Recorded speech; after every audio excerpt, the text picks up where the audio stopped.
A'udhu billahi minash shaitanir rajim. Bismillahir rahmanir rahim. Wassalatu wassalam ala rasulillah. Et que la louange soit rendue à Allah subhanahu wa ta'ala, le créateur par essence et par excellence, qui a créé le soleil, qui a créé les hommes, qui a créé les cieux et qui a créé la terre. Nous disons alhamdulillahi rabbil alamin. Et que la paix d'Allah subhanahu wa ta'ala soit sur Muhammad sallallahu alayhi wa sallam, sur sa famille, sur ses compagnons, ainsi que tous ceux qui suivront la voie de Muhammad sallallahu alayhi wa sallam jusqu'à la fin des temps, Inch'Allah.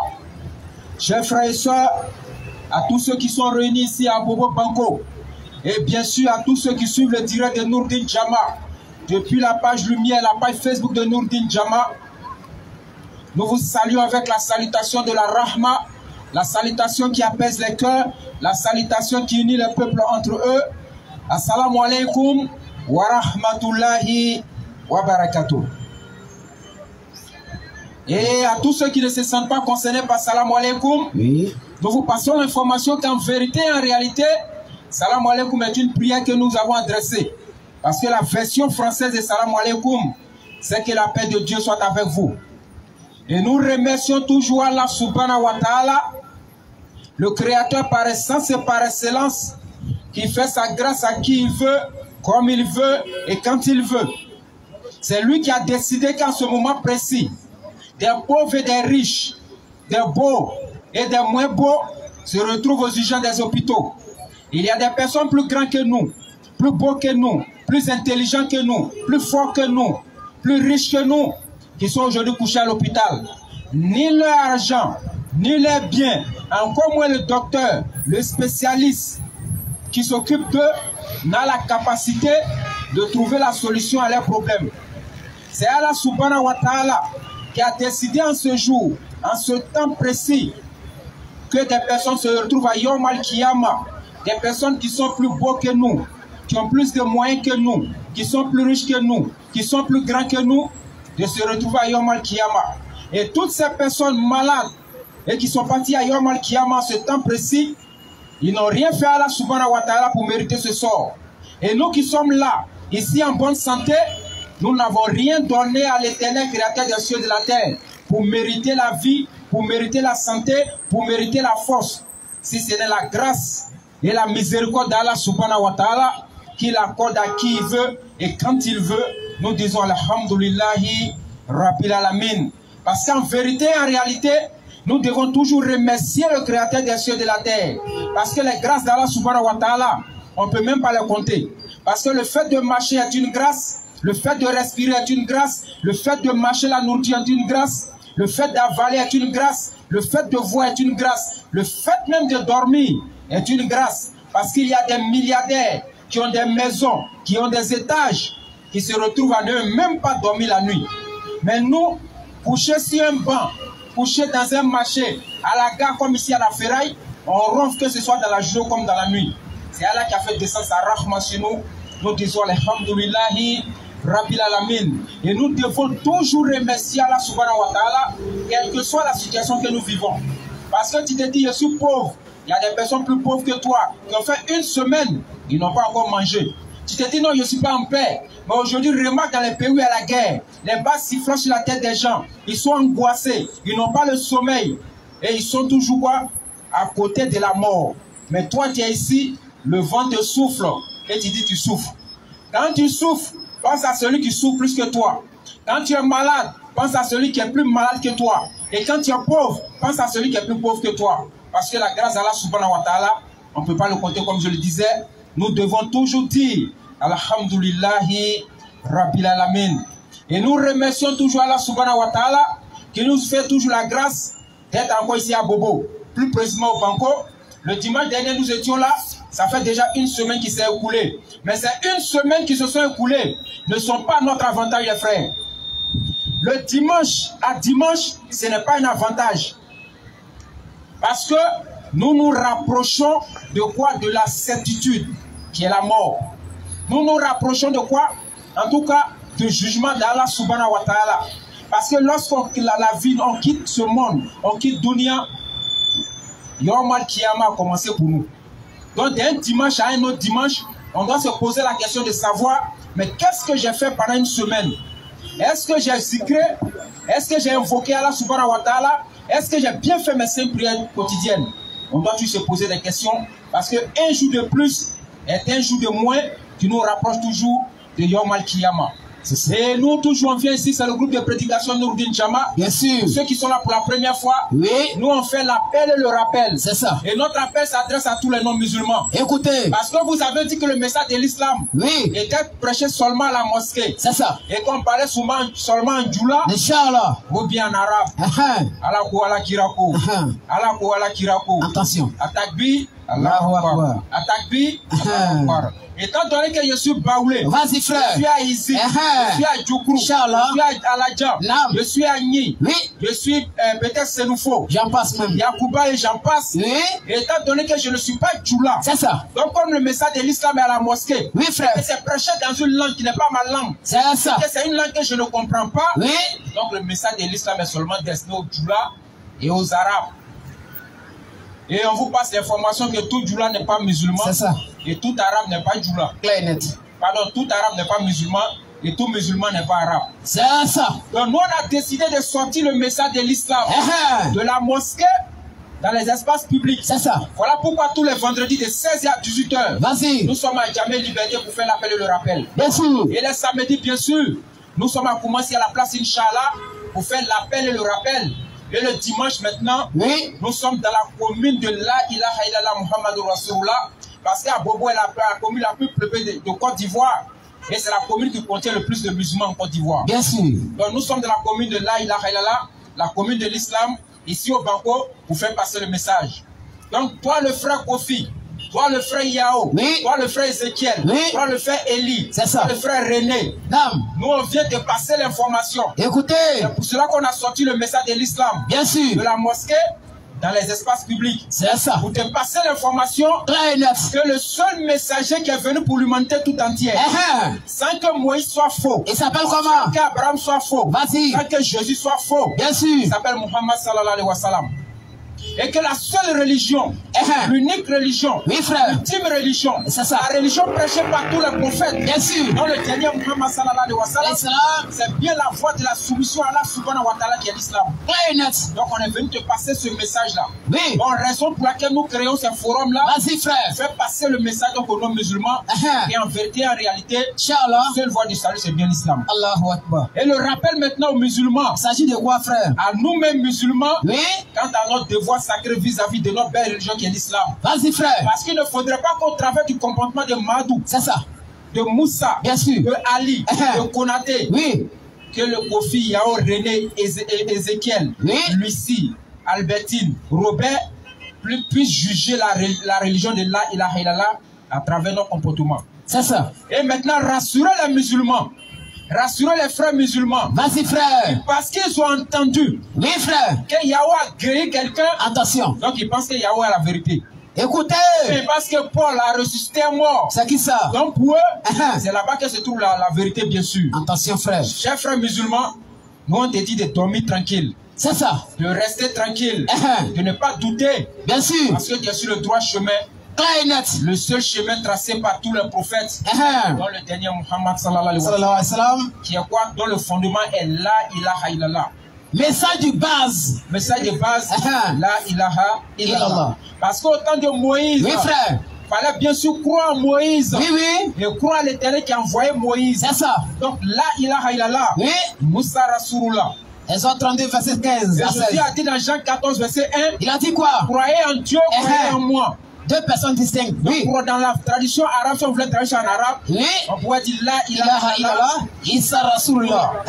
Et l'avocat du jour de Yom Al-Kiyama, c'est qui ça? L'imam des prophètes s'appelle comment? Muhammad sallallahu alayhi wa sallam. Lorsqu'il arrive, il dit quoi? Il dit La ilaha illallah, Muhammad Rasulullah. Donc, on dit que tous les messagers passés avant Muhammad, bien sûr, c'est qu'une seule vérité, c'est ça, l'unicité absolue du Créateur. Voilà donc la mission de Nourdine Jama. Vas-y frère. Donc nous on fait l'appel et le rappel bien sûr. Et nous sommes encore là ce soir Bobo. Frère. Faire passer le message de l'islam. Et le thème choisi aujourd'hui, attention, c'est un thème qui est d'actualité. À travers ce thème, oui, les ignorants comme les sachants essaient d'attaquer l'islam. bien sûr. Et ceux qui sont de mauvaise foi aussi attaquent l'islam à travers ce thème que nous allons aborder. Vas-y frère. C'est l'islam et le terrorisme bien sûr. Aujourd'hui, tu captes la radio, oui, la télévision, oui, les médias, les réseaux sociaux, vas-y frère, les journaux, oui, on parle de djihadisme, on parle de terrorisme. Attention. Et au cri de Allahu Akbar, au cri de Allahu Akbar, au cri de Allahu Akbar, c'est ça. Les bombes sont placées dans les mosquées. Bien sûr. Les bombes explosent dans les églises. Les bombes explosent dans les marchés. Oui. Les bombes explosent dans les plages. Bien sûr, frère. Les kalachnikovs sont tirés sur des personnes innocentes qui sont dans les marchés. Clair et net. Et lorsque ces actes sont posés, les regards de tout le monde se tournent vers quoi? Oui. Vers la religion islamique. C'est ça. Parce que lorsqu'on dit Allah Akbar, c'est dans nos mosquées. Plus précisément à la mosquée qu'on crie 5 fois par jour. Allah Akbar pour appeler les musulmans. Donc, automatiquement, lorsque les gens entendent Allah Akbar qu'une bombe explose, bien sûr. Donc, logiquement et normalement, c'est les musulmans qui enseignent ça, oui, c'est les musulmans qui font ça. Mais qu'en est-il de l'enseignement du Coran et de la Sunna de Muhammad sallallahu alayhi wa sallam? Parce que nous, notre guide, comme Muhammad l'a dit, bien sûr, je vous laisse le Coran. Avec quoi encore? Je vous laisse ma Sunna, ma tradition. Donc, nous, on ne se réfère pas à un groupe de personnes. Pas du tout, frère. On se réfère au Coran, la révélation qu'elle a fait à Muhammad sallallahu alayhi wa sallam. Oui. Et ce que les agissements de Muhammad sallallahu alayhi wa sallam. C'est ça. Qu'est-ce que le Coran dit sur le terrorisme?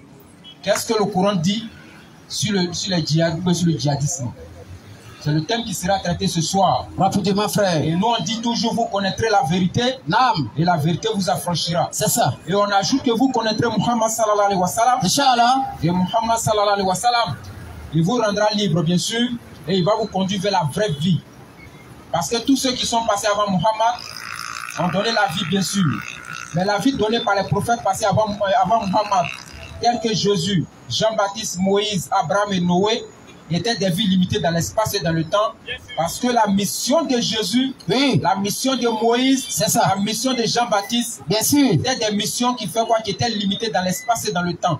C'est ça. Parce que la mission de Jésus concernait seulement les enfants d'Israël, tout comme la mission de Moïse concernait les enfants d'Israël. C'est-à-dire qu'ils n'ont jamais été envoyés à nous. Bien sûr. C'est ça. Le seul prophète qui a été envoyé à l'humanité tout entière. C'est qui? Conformément bien sûr à la promesse qui a été faite à son grand-père, Abraham, dans l'Ancien Testament, Genèse 22, verset 18. Oui, frère. Où l'Éternel dit, à travers toi, Abraham, je vais te bénir. Oui. Et tu seras une grande nation.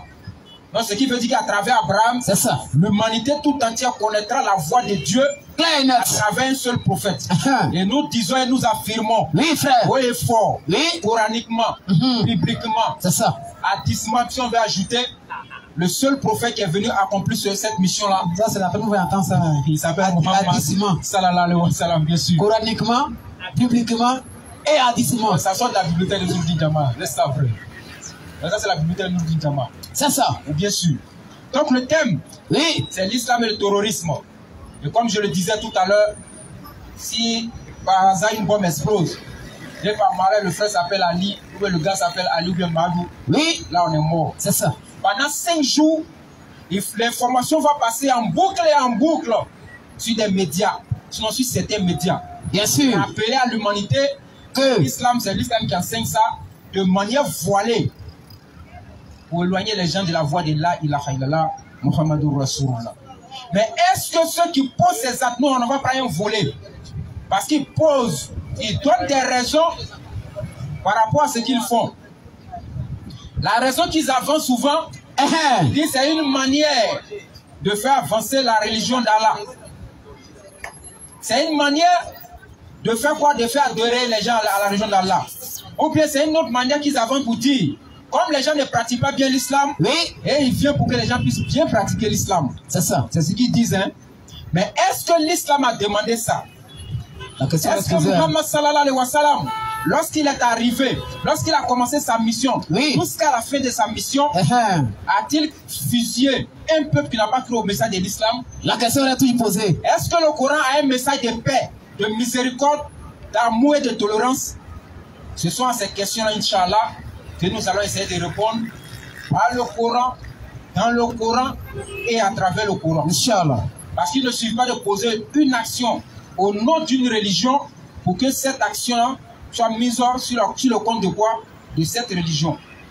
Parce que tu sais, dans nos lois en Côte d'Ivoire, le fait de griller un feu rouge est une infraction. Attention. Mais c'est pas parce qu'il y a le feu rouge qu'on dira que la loi de Côte d'Ivoire est mauvaise. Vas-y, frère. Non, mais c'est moi qui suis en quoi? En contradiction avec la loi de la Côte d'Ivoire. C'est ça. Et donc, s'il y a un policier de l'autre côté de la route, c'est logique et c'est normal qu'il m'arrête. Clair. Parce que j'ai fait quoi? J'ai commis une infraction. Bien sûr. Je dois payer l'amende qui va avec cette infraction-là. Donc, lorsque quelqu'un vient crier au nom de... qui vient crier Allahu Akbar et qu'il fait exploser une bombe, attention. Allons vérifier les textes coraniques, à savoir vérifier la sunna de Muhammad sallallahu alayhi wa sallam, bien sûr, pour voir s'il a enseigné cela ou bien s'il est en train d'agir en interprétant ce qui a été écrit. Ce sont des questions à laquelle on doit se poser, frère.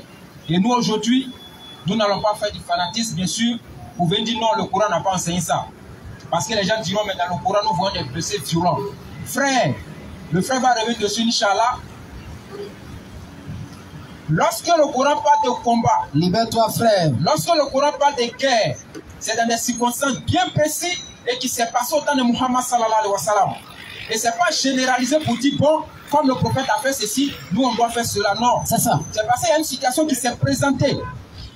Qui s'est présentée au prophète par rapport à la persécution des gens. C'est ça. Et Allah subhanahu wa ta'ala lui a donné la permission de se défendre. Donc tous les combats que Muhammad sallallahu alayhi wa sallam vas-y, frère. Le Coran, ce sont des combats de quoi? De position, ils sont en position de légitime défense. Donc on ne peut pas aujourd'hui prendre ces versets-là pour les appliquer au 21e siècle pour dire, bon, comme c'est écrit dans le Coran, on va manipuler ces textes-là pour dire que c'est écrit. Et nous verrons dans les autres livres. Parce que si vous dites qu'on doit appliquer tout ce qui est écrit là-bas, dans les autres livres, on va voir ça, Inch'Allah. Tout à l'heure, ce qui est écrit dedans, mais pourquoi est-ce qu'ils ne sont pas traités de terroristes? La question reste posée. Donc, on commence par le Coran qui est quoi? Qui est un livre, par essence et par excellence, qui a enseigné la bonne morale, la bonne conduite et le bon comportement à toute l'humanité. Donc je demande aux frères de prendre Coran chapitre 10, le verset 25. Nous allons voir la valeur de la paix dans le Coran. Surat combien? Coran chapitre 10, verset 25, frère. La valeur de la paix dans le Coran. Parce que le Coran est un livre qui enseigne la paix, qui enseigne la tolérance religieuse, qui enseigne la liberté de culte. Bien sûr. Et qui donne l'occasion, en tout cas, à chaque personne de choisir sa religion. C'est ça. Coran 10, verset 25. Surat de Yunus, c'est ça? Oui, bien sûr. Chapitre 10, verset 25. Vas-y, frère. Allah appelle à la demeure de la paix. Allah appelle à la demeure de la paix. Et guide qui veut vers un droit chemin. Qui veut vers un droit chemin. Donc déjà dans ce verset, Coran 10, verset 25, Allah l'éternel créateur des cieux de la terre, il dit l'appel à quoi? Reprends le verset, frère, j'ai oublié ce qu'il a dit. Allah appelle à la demeure de la paix. Allah donc appelle à la demeure de la paix, à la maison de la paix, à l'habitation de la paix. Déjà donc le nom de l'islam, la religion d'Allah subhanahu wa ta'ala, c'est quoi? La soumission à Dieu dans la paix, bien sûr. C'est ça. Donc si la paix est répétée, comme par essence et par excellence, le nom de la religion d'Allah, je ne pense pas que cette religion puisse être le cheval de bataille pour pouvoir faire exploser des bombes dans les marchés. Pas du tout, frère. Donc Coran 10, verset 25, Allah dit l'appel à la demeure de la paix. Donc déjà, vas-y frère. Et guide, il veut vers un droit chemin. Donc il guide qui veut vers un droit chemin. Donc déjà, on voit déjà que la demeure de la paix, c'est bien sûr l'islam. Surat 4, verset 86, frère. Donc dans ce premier verset, la paix est mise en exergue pour nous dire que la religion islamique est une religion de paix. Et l'éternel créateur des cieux de la paix, Takbir. Souma Takbir. Le Saint-Esprit est un peu perturbé. C'est ça. Aouzu billahi minash shaitanir rajim. On peut l'écraser, non? Écraser, Satan, écraser. On va l'écraser un peu. Aouzu billahi minash shaitanir rajim. Coran chapitre 4, verset 86, frère. Oui. Vas-y. Chapitre 4, verset 86. Oui. Si on veut faire une salutation. Le Coran, qui est un livre de paix. Et la paix ne peut se faire que lorsque quoi? On habite par exemple dans une cour commune, dans un même quartier, et qu'on ne se lance pas le salam ou bien la salutation. Parce que si tu sors matin que tu ne salues pas ton voisin, c'est qu'il y a un problème. Hein? C'est qu'il y a un problème qu'on ne salue pas quelqu'un. C'est quand on est en difficulté ou bien on est en guerre contre quelqu'un qu'on ne le salue pas. Le Coran va jusqu'à dans le détail de notre vie pour montrer comment on doit vivre en harmonie, en fraternité, en nous disant de saluer tous ceux qui sont nos prochains. Vas-y frère. Si on vous fait une salutation, ici vous voyez, vous remarquez dans les versions, on ne dit pas si un musulman te fait une salutation. Hein. On dit si on vous fait une salutation. C'est-à-dire que ce soit un musulman ou bien un musulman qui te salue. Attention. Le Coran dit quoi? salut d'une façon meilleure. Si un musulman ou bien non musulman t'adresse la salutation, bien sûr, il te répond par la meilleure de la salutation qu'il t'a adressée. Ou bien rendez-la simplement. Ou bien s'il a dit bonjour, tu dis bonjour. En tout cas, si tu peux rendre meilleur, tu peux ajouter que la paix de Dieu soit avec lui. C'est ça. Ou bien une autre salutation. Claire. Pour montrer en tout cas la grandeur de la fraternité. Bien sûr. Dans le Coran. Vas-y frère. C'est Allah tient compte de tout. Allah tient compte de tout. De tout. Même la salutation, Allah subhanahu wa ta'ala dit tient compte de ça. Donc pour montrer la fraternité en islam, le Coran nous enseigne de saluer tout le monde.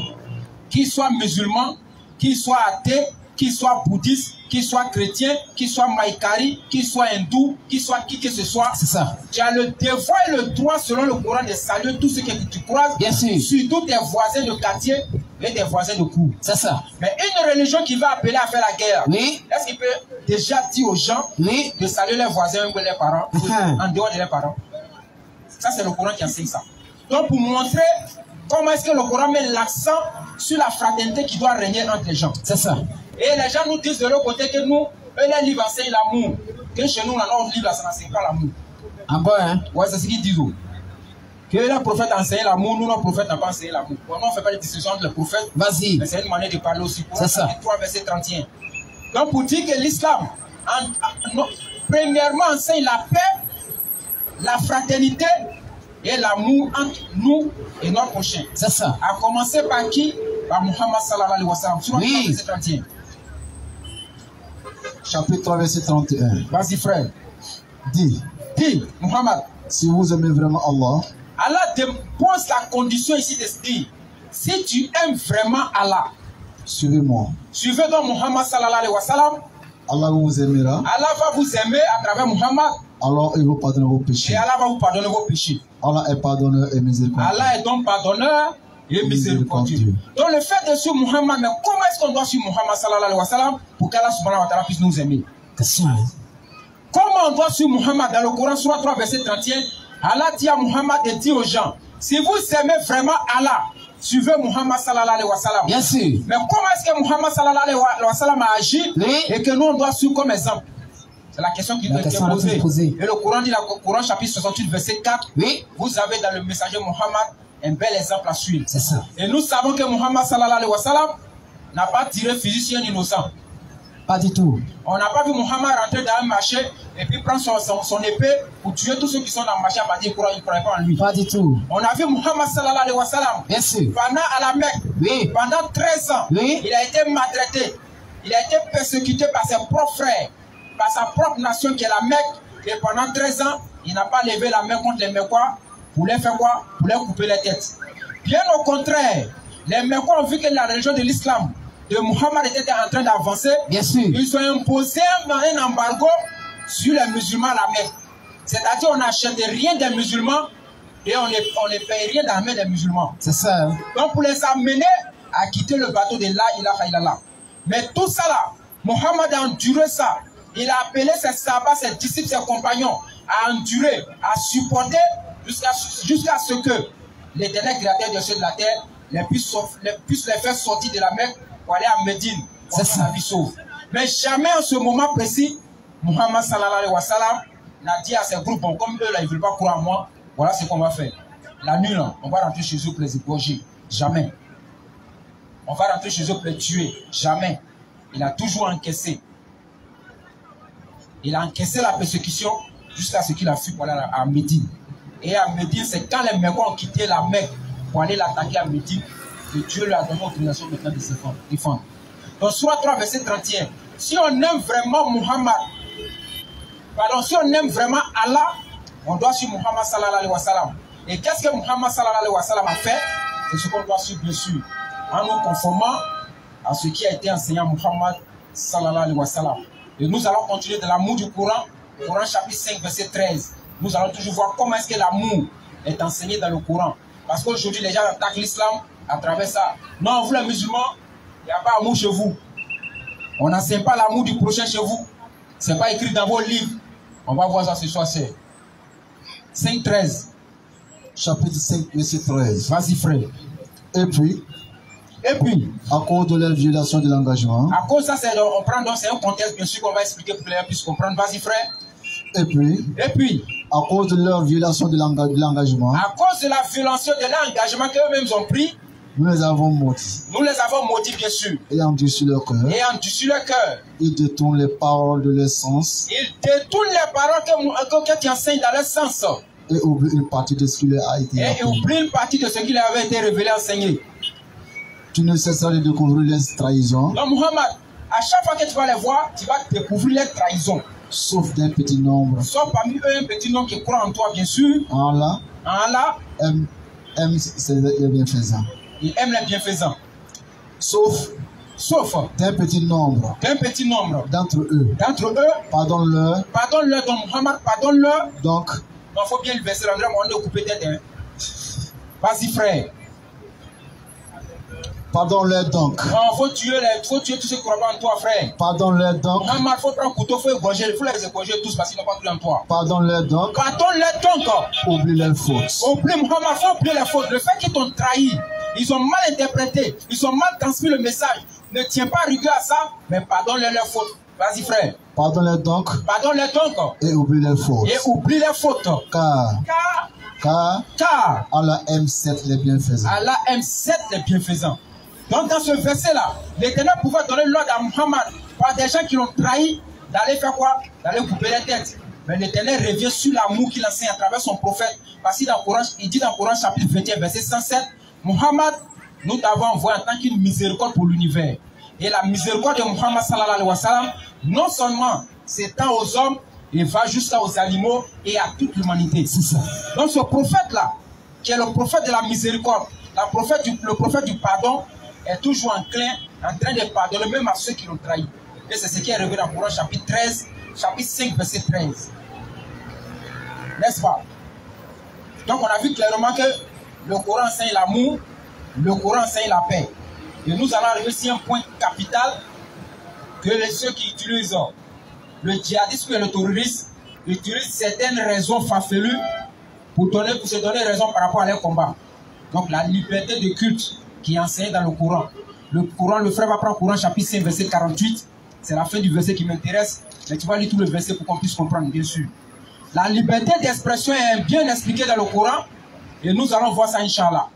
Surah 5, verset 48. Chapitre 5, verset 48. Vas-y. Et sur toi, Muhammad. Et sur toi, Muhammad. Nous avons fait descendre le livre. Nous avons fait descendre un livre. Avec la vérité. Avec la vérité, bien sûr, qui est le Coran. Pour confirmer le livre qui était là. Pour confirmer la Torah et l'évangile. Pour confirmer le livre qui était là avant lui. Oui, pour confirmer le livre qui était là avant l'évangile et la Torah. Et pour pouvoir l'assurer. Et pour avoir le dossier sur ces livres, bien sûr, qui étaient avant le Coran. Juge donc. Parmi eux. D'après ce qu'elle a fait descendre. Bien sûr, vas-y, frère. Ne suis pas leur passion. Ne suis pas la passion des incroyants. Loin de la vérité. Loin de la vérité. Qui est venue. À chacun de vous. Nous avons assigné une législation. Une législation, bien sûr. Et un plan à suivre. Et un plan à suivre, bien sûr. Si Allah avait voulu. Regardez le verset. Hein. Si Allah avait voulu. C'est la partie-là qui m'intéresse.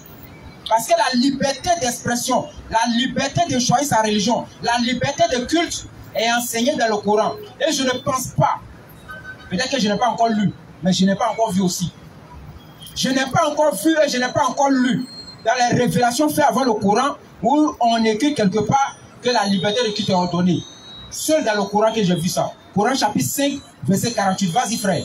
Si Allah avait voulu. Si Allah avait voulu. 7 ans. Il aurait fait de vous tous. Donc si Allah veut là, tout le monde allait devenir musulman, c'était. Vas-y, frère. Si Allah avait voulu. Si Allah avait voulu. 7 ans. Il aurait fait de vous tous. Il aurait fait de tous ceux qui sont sur la terre une seule communauté qui croiront à un seul message, qui auront une seule religion. Vas-y, frère. Mais. Il vous éprouve en ce qu'il vous donne. Allah vous éprouve en ce qu'il vous donne. Enfants, maison, richesse et tout. Pour voir parmi vous qui va agir en bien, qui va sur la religion qu'il a fait descendre. Donc dans ce verset, c'est bon?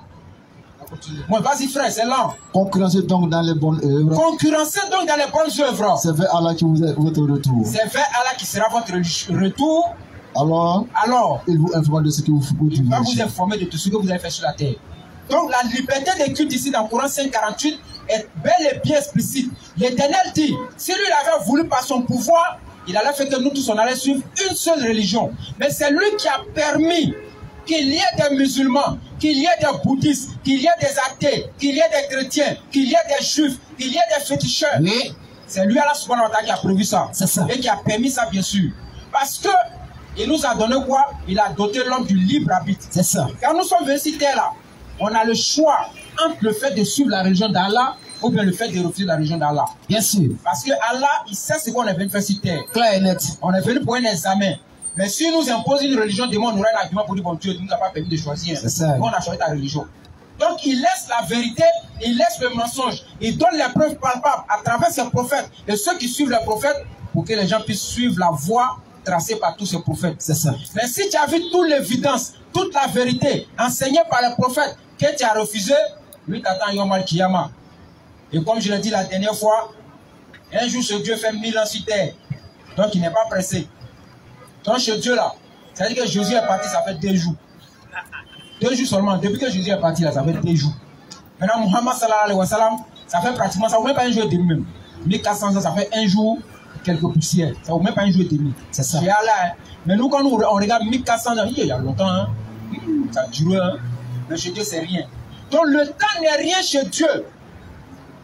Dieu, le temps c'est rien pour lui. C'est ça. Si un seul jour fait 1000 ans chez Dieu, imaginez maintenant le jour de Yom Al-Kiyama qui va durer 50 000 ans. Donc on doit faire très attention les frères. Dans le Coran chapitre 5 verset 48, nous voyons que clairement que Dieu dit que c'est lui qui a voulu qu'il y ait beaucoup de communautés, beaucoup de religions sur terre. Si lui veut là, il nous impose, qui va refuser? Quand il fait lever son soleil, il n'y a pas quelqu'un qui peut barrer le soleil là. C'est lui qui fait ça. C'est ça. Quand il fait sortir la lune là, il n'y a pas quelqu'un qui va dire bon, comment il ne veut pas que la lune sorte dans mon village? Moi j'éteins la lune. Tu ne peux pas où? Pas du tout. C'est l'Éternel qui impose. Il y a des choses qui sont imposées par l'Éternel, qui est le lever du soleil et le coucher du soleil. C'est lui qui impose ça. Il impose le fait que la lune puisse sortir. Il impose la direction du vent. Mais le fait de courir en lui là, il a donné cette liberté à l'homme. Et le Coran nous enseigne ça. Donc Coran chapitre 5 verset 48 est clair. Donc le frère, tu vas prendre Coran chapitre 10 verset 99 qui est plus que clair pour nous montrer comment est-ce que l'Éternel donne la liberté à tout et chacun de choisir sa religion. Vas-y frère. Coran chapitre 10 verset 99. Donc on a bien vu dans Coran 48 verset 5 verset 48 que l'Éternel a clairement dit que s'il avait voulu, nous tous on sera musulmans. Il allait nous imposer ça de gré ou de force. Mais c'est lui qui nous donne la liberté de choisir la religion qu'on veut, mais il nous attend parce qu'on est venu passer un examen. Quand l'examen va finir, Yom Al-Kiyama, on va donner le diplôme de chaque personne. Donc si ton diplôme est écrit paradis, alhamdoulilah. Mais c'est écrit en fait là. Allah nous protège. Amen. Chapitre 10, verset 99. Vas-y frère. Si ton Seigneur l'avait voulu. Donc ici dans le Coran chapitre 10, verset 99, l'Éternel dit encore, il répète encore. Vas-y frère. Si ton Seigneur l'avait voulu. Si Allah avait voulu. Tous ceux qui sont sur la terre auraient tous cru. les hommes qui sont sur la terre auraient cru en lui Allah. Et c'est à toi. Il pose la question à ceux qui tirent Kalachnikov dans les marchés. Donc ils ont l'argument de dire, on fait ça pour que les gens puissent rentrer en islam. Il vous pose la question de savoir. Vas-y frère. Et c'est à toi. Est-ce que à toi frère de contraindre les gens à devenir croyants? De forcer les gens à devenir croyants? La question est posée, hein. C'est Allah même, celui-même qui a sa religion qui a envoyé ses prophètes, c'est lui qui pose la question. Il dit si lui l'avait voulu là, tous les hommes de la terre allaient devenir croyants. C'est ça. Maintenant, est-ce que c'est à toi de forcer quelqu'un à croire dans la religion d'Allah? La question est posée. Et les gens m'ont dit que ce verset, comme ça a été révélé, là,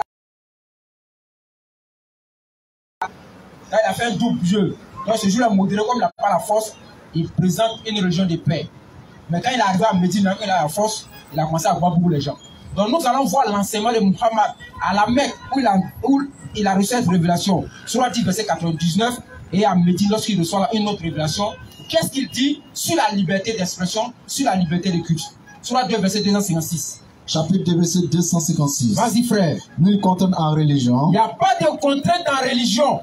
Car le bon chemin c'est distingué de l'égarement. C'est distingué du mensonge. Donc quiconque celui qui veut ne croit, il ne faut pas y avoir croire. Ou rebelle, il faut te rébeller. Tandis qu'il croit en Allah. Oui, vas-y. Saisis l'anse la plus solide. Donc, tandis que ceux qui croient en Allah saisissent l'anse la plus solide, saisissent quoi? La corde la plus solide. Donc, dans Sourate 2, verset 256, c'est répété encore pour nous dire que la liberté de culte est enseignée. Et lorsque nos ustaz nous donnent le tafsir de ces versets-là, c'est un homme qui s'est converti à l'islam, qui a voulu que ses deux enfants, il a voulu contrer ses deux enfants à croire au message de l'islam. Voilà pourquoi il a fait cette révélation à Muhammad pour dire à ce monsieur-là, on ne contraint pas quelqu'un de musulman. Au temps de Muhammad sallallahu alayhi wa sallam, ce verset est descendu par rapport à la situation du monsieur qui avait voulu faire quoi? Convertir de force ses deux enfants à l'islam. Donc, tu vois, 2 verset 256 descend pour dire au monsieur, pas de contrainte en religion. On ne force pas quelqu'un à devenir musulman. Parce que le bon chemin distingue de l'égarement. Bien sûr. Le bon chemin, l'enseignement sur la ilaha illallah est plus que clair. Dans le chemin, le bon chemin, on fait la distinction entre le prophète de Dieu et puis l'éternel créateur des cieux et de la terre. Dans le chemin d'Allah subhanahu wa ta'ala, on sait qui est Allah, qui est prophète, qui est compagnon, qui est disciple. Il n'y a pas de mélangement là-bas. Donc le bon chemin se distingue bien sûr de l'égarement. On prend sur la 10 verset 29 pour fermer donc la liberté de culte enseignée par le Coran. Et nous avons fait un cheminement. On a commencé par la paix enseignée par le Coran. Et la paix d'ailleurs c'est la colonne vertébrale de la religion de l'islam. Parce que l'islam signifie soumission à la volonté de Dieu dans la paix. On a vu encore l'amour et nous sommes dans la liberté de culte. Coran chapitre 18 verset 29 frère. Chapitre 18 verset 29. Vas-y. Et dit. La vérité émane de votre Seigneur. La vérité émane d'Allah subhanahu wa ta'ala. Quiconque le veut. Quiconque le veut. Encore une fois, là, répète encore. Quiconque le veut. Quiconque le veut. Quiconque le veut. Qu'il croit. Qu'il croit. Et quiconque le veut. Quiconque le veut. Qu'il me croit. Il me croit. C'est clair, non? Il n'y a pas de débat sur ce verset-là. Répète le verset, frère. Et dit. La vérité émane de votre Seigneur. La vérité est venue de ton Seigneur. Quiconque le veut. Quiconque le veut. Qu'il croit. Faut croire. Et quiconque le veut. Quiconque le veut. Qu'il me croit. Qu'il me croit. Nous avons préparé pour les gens juste un feu dans les flammes. En tout cas, quand il ne faut pas mourir, quoi. Si tu ne crois pas, il ne faut pas mourir. Parce qu'Allah a dit qu'il a préparé un feu pour les gens qui ne vont pas croire en lui, à son message. Donc nous sommes venus passer un examen. Et l'examen, c'est de croire aux prophètes envoyés par Allah subhanahu wa ta'ala à travers le message qu'ils ont donné, que la ilaha illallah. Donc Allah dit, si tu veux, accepte l'islam. Si tu veux, il ne faut pas accepter. En tout cas, lui ne donne pas l'autorisation à quelqu'un de forcer quelqu'un à devenir musulman, bien sûr. Sourate 109, verset 6. Prépare ça rapidement. Lui ne force pas quelqu'un à devenir musulman. Donc la liberté de culte, la liberté de choisir sa religion, la liberté d'expression a été enseignée dans le Coran bien avant la législation des hommes. Parce qu'avant le Coran, là, on n'a pas vu cet enseignement quelque part. C'est Muhammad sallallahu alayhi wa sallam qui est venu avec ça. Et nous avons lu plus de 5 versets qui nous enseignent clairement qu'on ne doit pas forcer quelqu'un à croire en islam. Donc aujourd'hui, si quelqu'un se met quelque part pour dire que lui est venu forcer les gens à croire en islam, c'est un bandit spirituel, frère. Si quelqu'un dit quelque part aujourd'hui, lui place une bombe dans un marché pour que les gens rejoignent le bateau de l'islam, c'est un bandit spirituel. Parce que le Coran, dans les enseignements que le Coran donne là, c'est pas écrit quelque part. Et nous, on ne suit pas une personne, on suit ce qui est écrit dans le Coran, parce qu'Allah dit dans ce Coran, chapitre 68, verset 4, vous avez dans le messager d'Allah un bel exemple à suivre. Et nous, on suit la sunna de Muhammad, sallallahu alayhi wa sallam, dans tout ce qu'il a fait. Et Muhammad n'a pas placé une bombe, ou bien pris une machette, pour aller contraindre des gens à croire en son message. Donc, ici, on va parachever sur ce Coran, chapitre 109, verset 6, et vous allez voir clairement qu'Allah subhanahu wa ta'ala n'a jamais donné l'ordre à quelqu'un de contraindre quelqu'un, de forcer quelqu'un à croire en sa religion. Vas-y, frère. Chapitre 109, verset 6. Vas-y. À vous votre religion. Bon, remonte un peu pour qu'on puisse comprendre. Chapitre 109, verset 1 à 6. Vas-y, frère. Dis. Oh, vous les infidèles. Oh, vous les infidèles, bien sûr. Je n'adore pas ce que vous adorez. Moi, Muhammad, je n'adore pas ce que vous adorez. Et vous? Et vous aussi? Vous n'êtes pas adorateur de ce que j'adore. Vous n'êtes pas adorateur du créateur des cieux de la terre. Je ne suis pas adorateur de ce que vous adorez. Moi aussi, je ne veux pas adorer ce que vous adorez. Et vous n'êtes pas adorateur de ce que j'adore. Vous n'êtes pas aussi adorateur de ce que moi j'adore. À vous votre religion. Vous avez votre religion. Et à moi ma religion. Et moi aussi, j'ai ma religion. Parce que l'éternel créateur des cieux de la terre m'a enseigné. Dans le Coran chapitre 5:48 que si lui l'avait voulu, tous les hommes de la terre seraient musulmans. Donc quand Muhammad, moi j'arrive, je ne force jamais quelqu'un à embrasser la foi de l'islam. Chers frères, voilà l'enseignement du Coran sur la liberté des religions, sur la liberté des cultes. En aucun moment, en aucun cas, le Coran n'enseigne d'aller forcer un peuple, un village, un pays, ou qui que ce soit, à forcément adhérer à l'islam.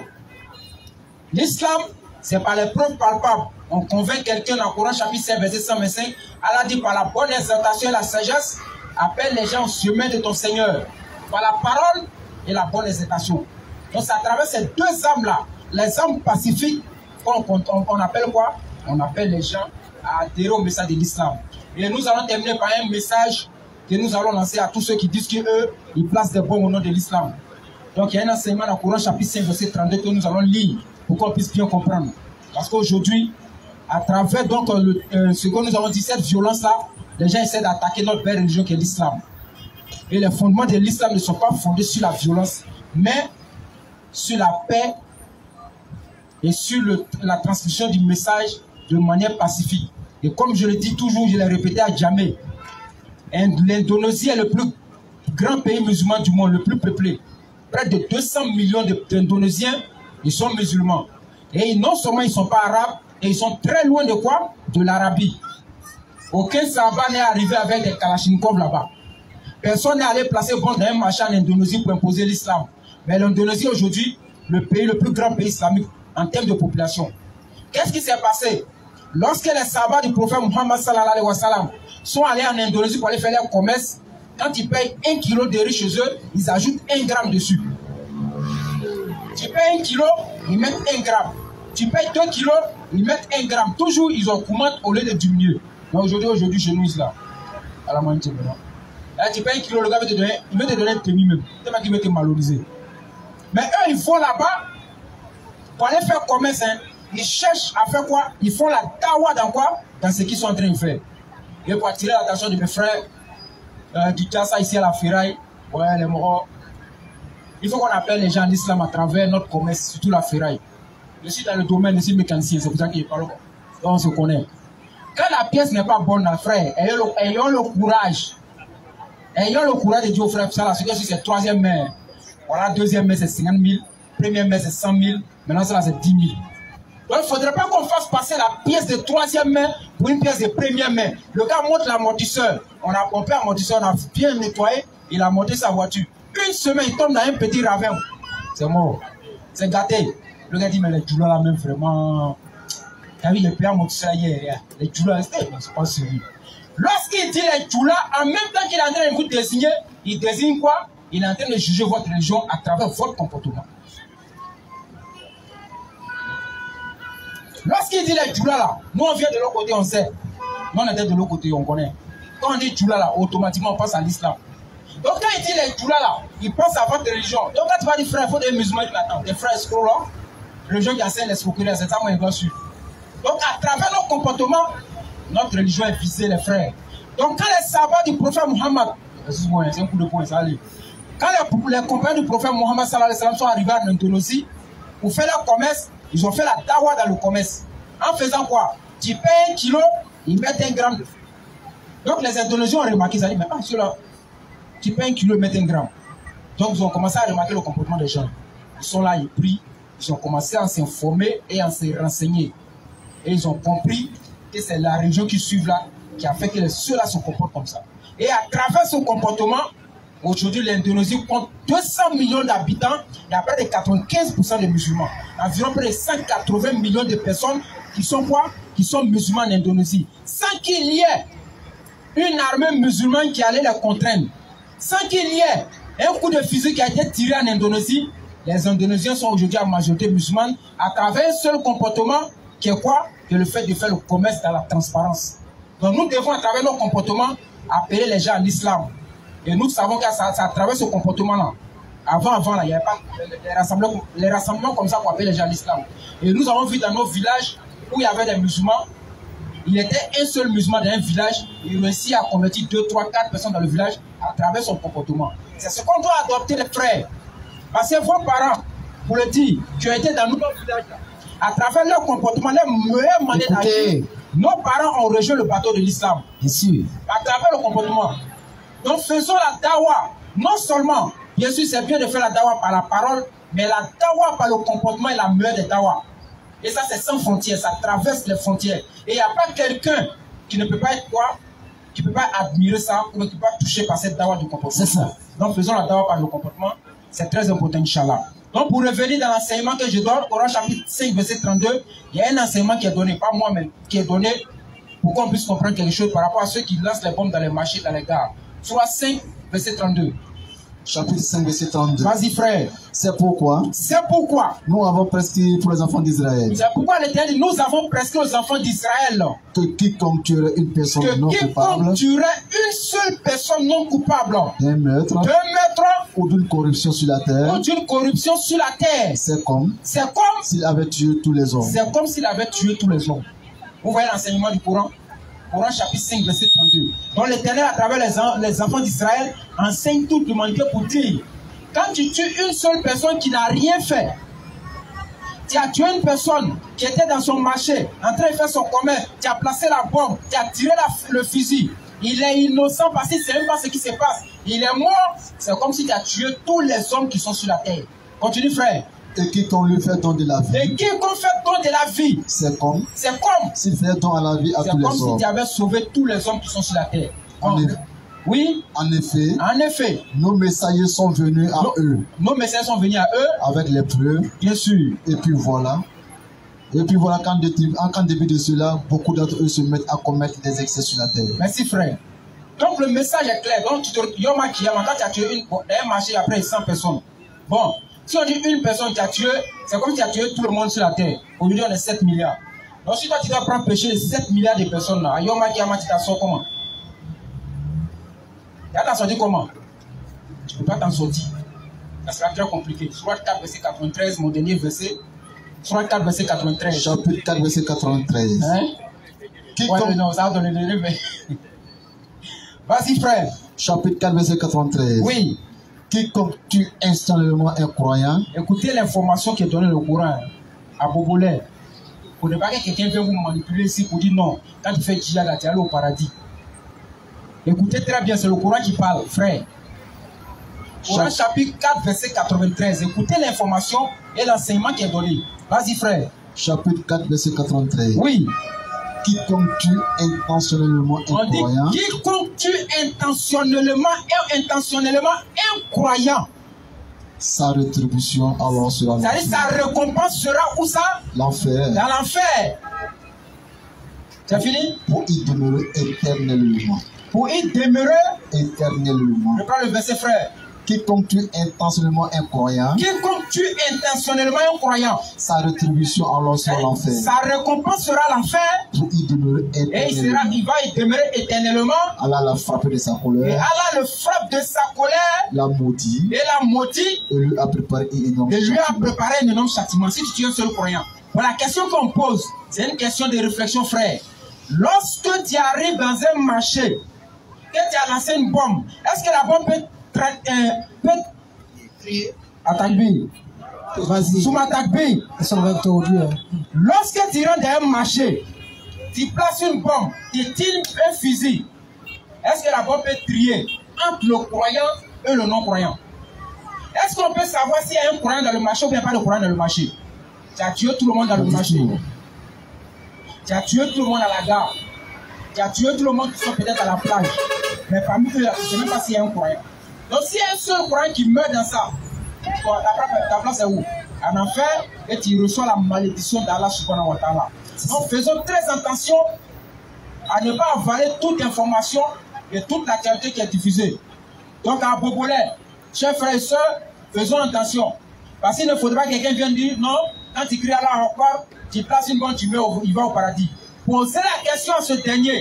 Dans la sunna de Muhammad sallallahu alayhi wa sallam, il n'a qu'à sortir un seul hadith où Muhammad a dit il faut créer que l'homme que sa dernière parole sera Allah Akbar au paradis. Il n'a qu'à donner.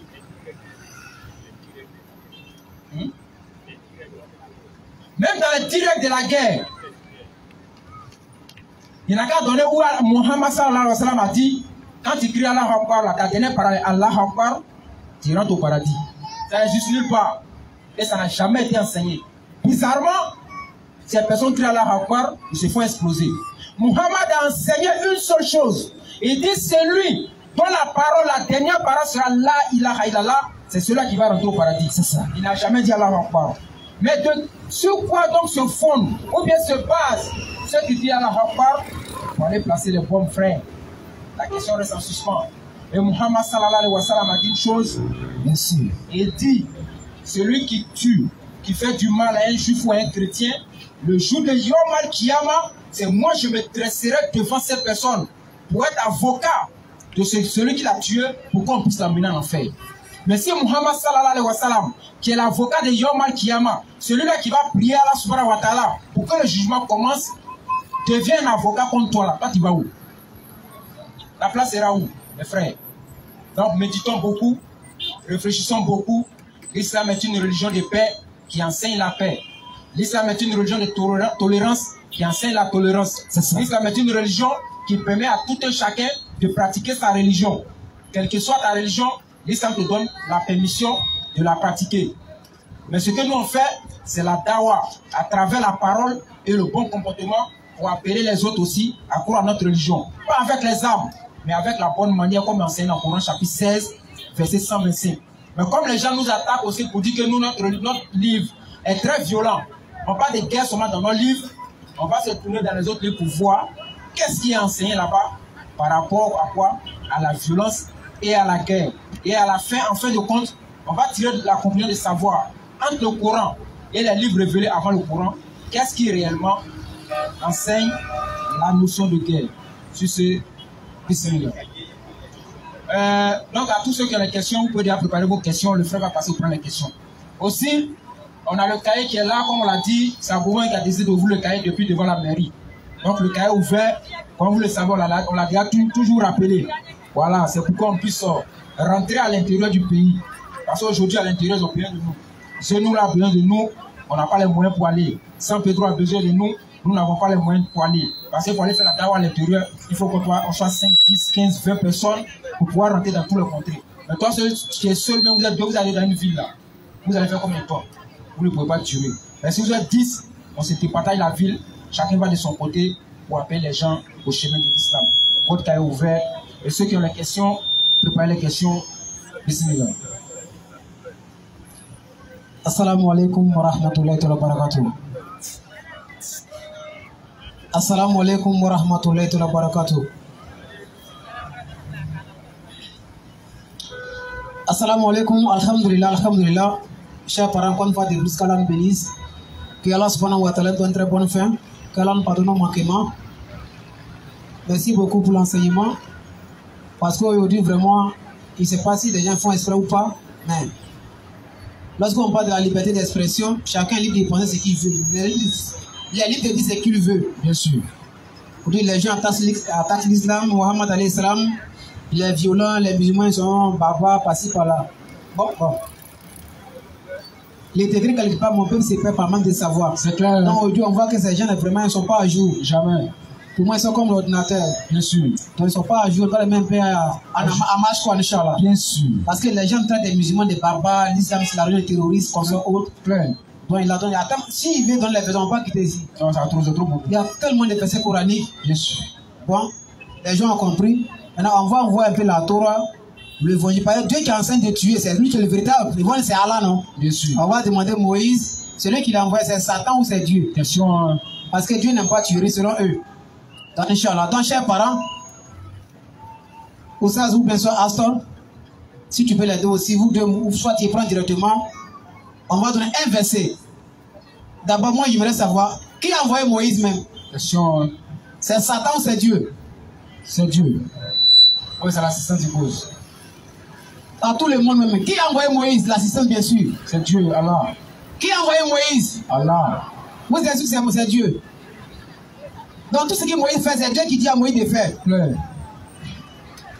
Allez, c'est bon? On va demander à Moïse, Nombre 31, verset 17, un peu plus bas encore, vas-y. Nombre 31, verset 17. Là-dessus. Et bien maintenant. Écoutez, Dieu s'adresse à son prophète Moïse. Et maintenant.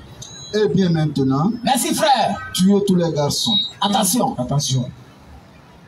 Bon, ils ont fait quoi à Dieu et puis on va les tuer. Question. On va vous montrer, même Dieu dit on va tuer les moutons. Le mouton là, on a fait quoi à Dieu? Question. Dans l'eau aussi, tu vas briller. Mouton Yako. Les gens se moquent de nous les musulmans et ils vont la manger à cause des viandes. Mouton là, on a fait quoi à l'Éternel? Comment Dieu était en colère, dit mouton quand le tuer, il m'a insulté. On va donner le verset là, là-dessus, frère. Et bien maintenant. Et bien maintenant, Moïse. Tuez tous les garçons. Tuez tous les garçons. Vas-y, frère. Et toutes les femmes. On tue tous les garçons et ainsi que toutes les femmes. Toutes les femmes qui ont été mariées. Toutes les femmes qui ont été mariées. Mais. M-A-I-S, vas-y, frère. Mais. Vous pouvez garder pour vous toutes les jeunes filles. Bon, pourquoi les jeunes filles, ça vous intéresse? Femme qui est mariée, tuez. Celui qui est marié aussi, messieurs, tuez-les. Mais jeune dame de 15 ans, 17 ans, on dit ça ne faut pas tuer. Regardez. Pour faire quoi? Question. C'est dans ses ventes ou bien? Vas-y, frère. Mais vous pouvez garder pour vous toutes les jeunes filles qui n'ont jamais couché avec un homme. Toi, un homme de gars, tu connais ça? C'est Dieu même qui donne l'ordre à son prophète Moïse d'agir ainsi. Donc, la question demeure. La question est toujours posée. Qui a envoyé Moïse? Question. C'est Dieu. Bien sûr. Qui a donné l'ordre à Moïse de tuer les hommes mariés? Est-ce qu'il les femmes mariées? C'est Dieu ou c'est Satan? Question. Réflexion. C'est qui? C'est Satan ou c'est Dieu? Il va nous dire c'est Dieu. Bien sûr. Comment on appelle ça? Question. La femme l'a fait quoi à Dieu? Après Muhammad alayhi salam, il a donné un coup sur ça. Comment on fait la guerre? Les vieillards. Bon, on va lire sur le voie de les musulmans, c'est de menteur. On va lire. Prophète alayhi salam, c'est le champion du tawhid. Rien. Vas-y, frère. Ok. Les 10 règles de la guerre selon l'islam. Merci, frère. On dit de tuer les femmes mariées et les hommes mariés, mais sauf les jeunes filles qui n'ont pas connu quoi, deux garçons. Bien sûr. Vas-y, mais le prophète dit quoi sur ça? Les 10 règles de l'islam de la guerre. Bon. Aucun maître d'enfant. L'enfant est pas né d'abord. Aucun maître des femmes. Mais ici, on dit qu'il n'y a pas enfant ni femme. Femme, on m'a fait quoi? Vas-y, frère. Aucun maître. Oui, frère. Des personnes âgées. Un vieillard qui mange un béquille là, laisse-le partir ses problèmes. Vas-y. Aucun maître. Oui, frère. Des malades. L'homme qui a malade, il attend le jour de la moto, il fait quoi encore? Tu veux l'accompagner. Laisse-le va partir seul, frère. Vas-y. Deuxième point. Faire preuve de patience. Oui. Même pendant la guerre. Tu as compris? Donc, il faut analyser avant d'agir. Bien sûr. Ici, on nous dit qu'il faut tuer une femme qui est mariée. L'homme marié même, sauf les jeunes dames de 15 ans. Pour faire quoi? Question. Troisième point. Ne pas entrer en guerre. En espérant un conflit. Quatrième point. Vas-y, frère. Laissez seuls les moines. Et ceux dans les lieux de culte. Ça dit. Ça dit, merci. Je peux vous donner le verset où Dieu donne qu'à brûler tous les villages dans la Bible. Donc avant d'arriver là, ça c'est fort. Les règles de guerre. Ça dit, mais il est venu avec sa peau de sang. Muhammad sallallahu alayhi wa sallam enseigne. Bien sûr. Même s'il y a la guerre, bon, je touche du poids entre un pays musulman et bien un pays non musulman. Le lieu d'adoration, le prophète enseigne de ne pas toucher les chefs religieux qui sont dans ces lieux-là. Bien sûr. Soit dans l'église, quand tu arrives là, il ne faut pas les toucher là-bas. Les pasteurs, les prêtres, ils sont dans l'église là. Vous êtes en guerre. Tu as fait quoi? Vous êtes en guerre. C'est ça. Mais ils donnent l'ordre de ne pas les toucher ces personnes-là. Laissez seuls les moines. Les moines. Et ceux dans les lieux de culte. Vas-y, frère. Dans les lieux de culte. Aucune destruction des propriétés. Tu ne dois pas détruire une maison. Des terres cultivées. Ou un champ, tu ne dois pas détruire. Et des cultures. Et des cultures. Pas de déracinement. Tu ne dois pas enlever arbre. Ou de brûlure des arbres verts. Tu ne dois pas brûler arbre. Et fruitiers. C'est qu'on ne va pas utiliser la violence. Attends. Merci, c'est bon. C'est bon, c'est bon. Pas d'abattage d'animaux. Oui. C'est la partie, c'est bien. C'est la partie la même qui veut. C'est la partie, on n'a pas tué quoi les moutons, non? Les animaux. On va ouvrir, on doit tuer cabri. Kabri l'a fait quoi Dieu encore. Eh bah Yako. C'est son nom Amamara non pas. Donc ici on voit clairement que. Elle c'est pas l'air. Non. L'air c'est Kokoti. Ah ok. Kokoti ça veut dire Aïe du placo. Là comment son nom est vilain, c'est très doux. Mais l'air puis bas, ils sont bizarres là non. Ça dans même club là. Pas et puis l'air. Bah l'air. Vas-y frère. Quand tu as visé la monnaie. Quelqu'un qui n'a pas l'eau. Il y a eu beaucoup d'infos pour avoir l'achat de ça. Kokoti Yako. C'est pas vrai. Donc immeuble là-dessus. Là ici on voit tellement Rasoul enseigne comment on doit faire la bataille, comment on doit faire la guerre. L'homme qui ne va pas attaquer, il va le combattre. Mais ici on voit dans la Bible, dans Nombre 31, verset 17 à 22. Claire. L'homme marié, tuez-les. Femme qui a connu homme aussi, tuez-les. Sauf les jeunes dames. Mais après, il dit le cas partagé. Vas-y frère. Partagez quoi? On va voir. Vas-y. Et bien maintenant. Tuez tous les garçons. Tuez tous les garçons. Et toutes les femmes qui ont été mariées. Mais. Ça c'est la Bible, c'est pas le Coran. Vas-y. Mais. Vous pouvez garder pour vous. Vous pouvez garder pour vous. Toutes les jeunes filles. Toutes les jeunes dames, oui frère. Qui n'ont jamais couché avec un homme. Mais comment ils ont fait pour savoir? Question. Ça devait être c'est les chirurgiens maintenant, ils vont vérifier. Ah, vas-y. Vas-y Oussaz. Tous ceux parmi vous qui ont été tués. Oui. Quelqu'un a touché un mort. Oui. Doivent rester 7 jours en dehors du champ. Merci. On s'arrête là-dessus en bas, c'est encore plus grave. Donc ici, on voit faire les tuer. Mohamed nous enseigne, oui, même s'il y a la guerre, comment devons faire cette guerre-là? Bon, imagine-toi, l'homme qui t'a pas attaqué, tu peux le combattre. Mais une église qui est là, parce qu'on ne peut pas détruire les coins. Jamais. Et cette église m'a insulté. Jamais. Donc on voit, par exemple, ceux qui défendent, qui soi-disant les défenseurs de l'islam, qui s'exploitent en disant Allahu Akbar, c'est les bandits notoires. Spirituel. Ça, ils ont été choisis par Satan pour saboter l'islam. Bien sûr. On voit dans la sourate 33, verset 57, Allah dit ceux qui offensent Allah, inscrivent les Corans sur la terre, ils sont maudits ici-bas, comme là, dans l'autre là. C'est clair, hein? Donc on voit là qui se tuent au nom de l'islam, ils sont maudits. Sourate 33, verset 57, vérifiez. Donc ici, on arrive dans Nombre 31, 17 à 18. On va prendre 1 Samuel 15, le verset 3 à 4, frère. 1 Samuel 15, verset 2 à 3. Oui. Voici ce que le Seigneur de l'univers te dit. Voici ce que le Seigneur de l'univers te dit. Quand le peuple d'Israël est sorti d'Égypte, les Amélites. Merci. Les Amélites lui ont coupé la route. Et je ne l'ai pas oublié. Dieu ne laisse pas faire. Dieu qui n'a pas encore pris ce qu'ils ont fait à mon peuple là. Maintenant, qu'est-ce qu'il va faire? Il va les pardonner, il va les éduquer par parole. Vas-y. Et bien maintenant. Dieu dit à son prophète, et bien maintenant. Et bien maintenant. Va les attaquer. Va le faire quoi? Va les attaquer. Va les attaquer. À cause de moi. À cause de moi, va les attaquer. Va les attaquer à cause de moi, l'Éternel. Oui. Détruire. Vas-y, frère. Détruire complètement tout ce qui leur appartient. C'est-à-dire, il ne faut même pas laisser. Il faut détruire tout. Maison. Tout, il faut casser tout. Allez-y, vas-y, frère Oussaz. Détruire complètement tout ce qui leur appartient. Ça, c'est Dieu qui parle par la bouche de son serviteur. Avant 3-7, Dieu ne fait rien. De le révéler son secret à ses prophètes. Là, là-dessus. Sois sans pitié. Dieu dit, sois sans pitié. Pour eux. S'il y avait ça dans le Coran, on n'aurait plus boire de l'eau ici. Sois sans pitié pour eux. Tout cela, sans pitié, vas-y. Sois sans pitié pour eux. Sois sans pitié pour eux, selon la Bible, vas-y. Fais mourir tout le monde. Fais mourir tout le monde. Comme on appelle cela, c'est pas les djihadistes. Comme on appelle cela, c'est pas les djihadistes. Question, hein. Dieu dit, sans pitié, c'est-à-dire, tu as tout cela. Vas-y, frère. Fais mourir tout le monde. Fais mourir tout le monde. Les hommes. Les femmes. Les enfants. Stop, s'il te plaît, il faut t'arrêter sur les enfants d'abord. Là, là-dessus ici. Qu'est-ce que le prophète a dit sur guerre? On doit tuer les femmes, les vieillards ou les enfants. La Bible dit, on doit tuer tout cela. Mais écoutez, Mohammed, le dernier prophète de Dieu va donner l'enseignement sur ça.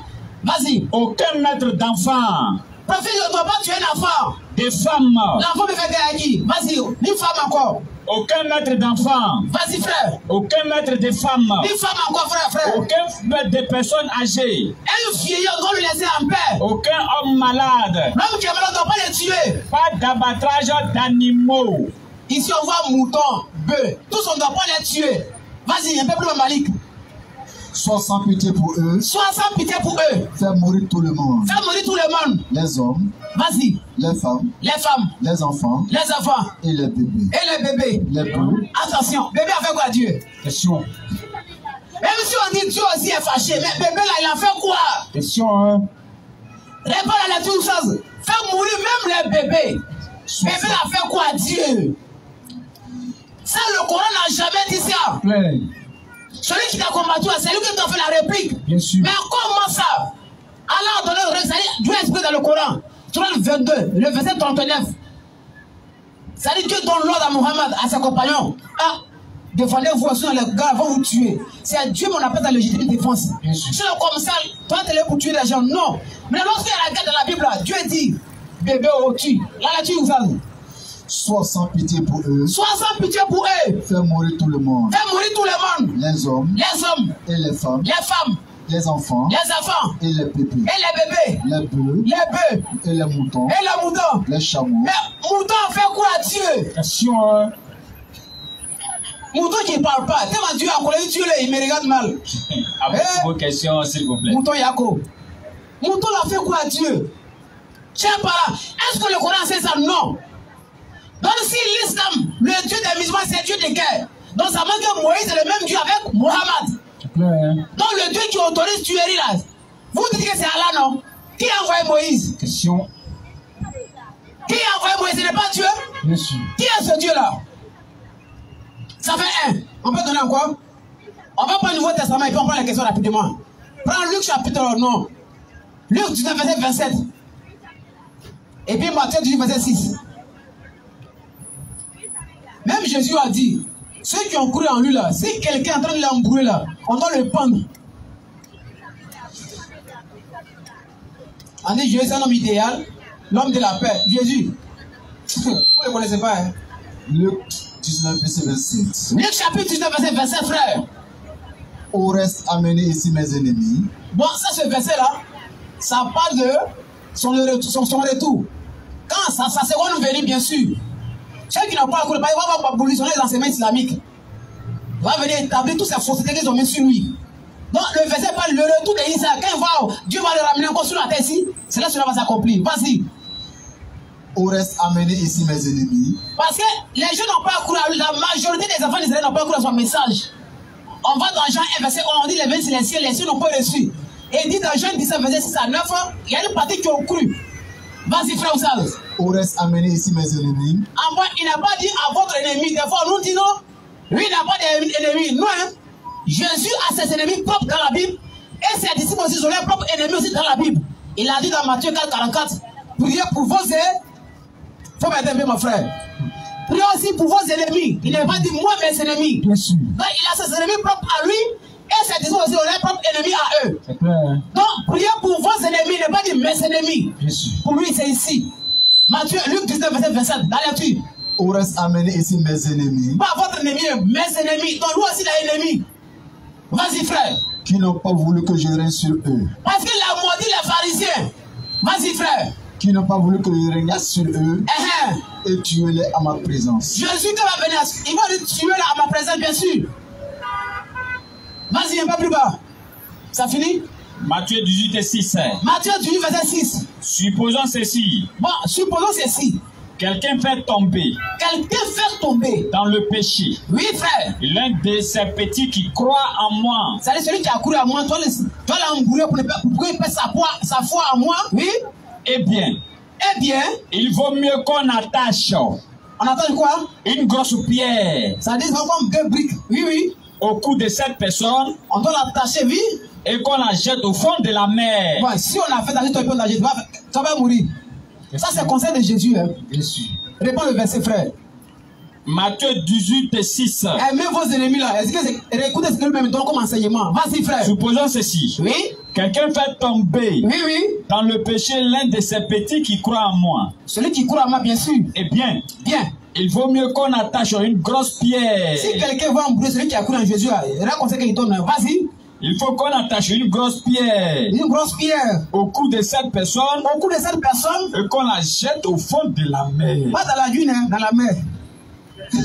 Ça dit 1 minute, mais tu es mort. Donc ça, c'est ça. Moïse a fait sa part. Lui, il a approché sa part. Maintenant, des fois, on nous dit les musulmans sont méchants. ils égorgent des gens. On va vous montrer le verset, ce n'est pas dans le Coran. Tu n'es pas encore vu dans le Coran où Allah dit égorger. Mais le mot égorger, on va vous sortir ça aujourd'hui, Inch'Allah. Ésaïe 65, verset 12. Arrêtez de chers parents. L'islam n'a rien à voir avec ce qui se passe dans le monde aujourd'hui. Bien sûr. Ésaïe 71, verset 12. Égorger. S'il y avait ça dans le Coran, c'était fini. Ésaïe 65 et 12. Ceux qui ne connaissent pas en Dieu là, il y a d'autres versets qui m'échappent, mais c'est plus grave que tout ça. Vas-y. Et je vous destine au glaive. Oui, frère. Et vous fléchirez tous les genoux pour être égorgés. Aïe, aïe, aïe, aïe.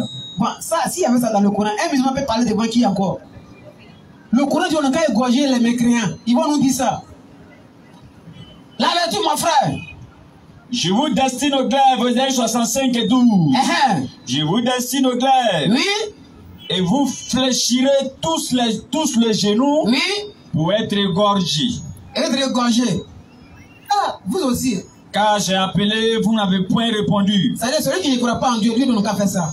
Donc ici, si on comprend bien là-haut, entre ces deux livres, si on veut donner les versions, on va quitter ici. Bien sûr. Quand on regarde bien là, est-ce que dans le Coran, on va trouver un passage dans le Coran, quel sera qui autorise d'égorger l'être humain? C'est quel passage coranique? Oh, Dieu a dit dans le Coran, tuer les bœufs, tuer les moutons, les femmes mariées, les hommes mariés, mais sauf les femmes qui n'ont pas connu d'homme. C'est quel passage coranique? Surat Maïda, Surat Nissan. Jamais. Il n'y a pas. Bien sûr. Mais tout ça, ils vont dire non, hein, ça c'est Dieu, mais c'est Ancien Testament. Donc il y a Ancien Dieu et un nouveau Dieu. Est-ce que Dieu change? Question, réflexion. Dieu c'est Dieu. Osez, vas-y. Le verset 16. Les femmes enceintes, écoutez encore. Samarie sera punie. Samarie, ça c'est mélangé.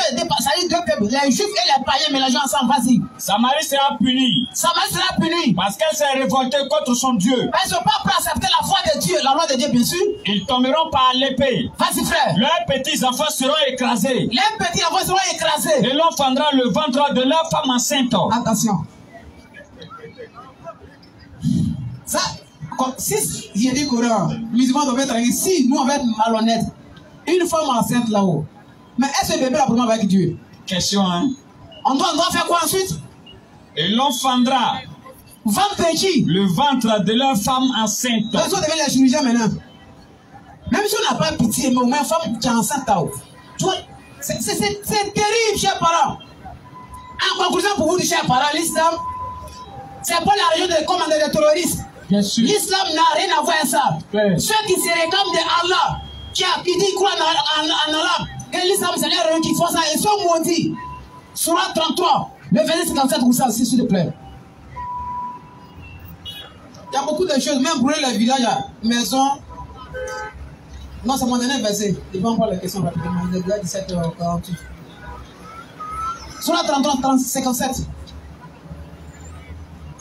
On voit des gens qui disent non, les musulmans, c'est les bandits, les musulmans, c'est des tueurs. Ah bon?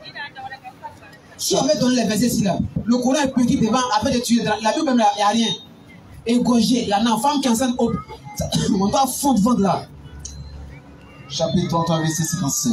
Tous ceux qui disent, nous sommes musulmans, qui se réclament de l'islam, qui tuent les chrétiens, soit les musulmans, Allahu Akbar, c'est des bandits. Bien sûr. Tous ceux qui se réclament de l'islam, qui disent la ilaha illallah, Muhammad Rasulullah, si tu tues un chrétien, parce qu'il n'est pas musulman, tu vas l'enfer. Là, là, tu frère. Chapitre 33, verset 57. Ceux qui offensent Allah et son messager. Attention. D'abord, le musulman croyant, il est assis devant son écran de 32 pouces, n'est-ce pas?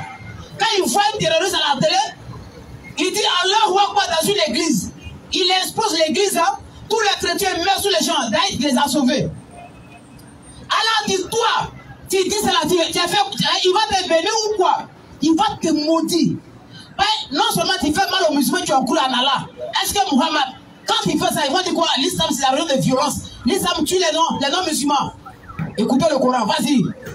Ceux qui offensent Allah et son messager. Ceux qui offensent Allah et son messager. Allah les a maudits. Allah les a maudits où? Ici-bas. Et où encore? Et dans l'au-delà. Donc celui qui tue un chrétien au nom de l'islam, ta place c'est l'enfer. Il lui a préparé un châtiment avilissant. Depuis quand Dieu est béni celui qui tue au nom de l'islam? Question.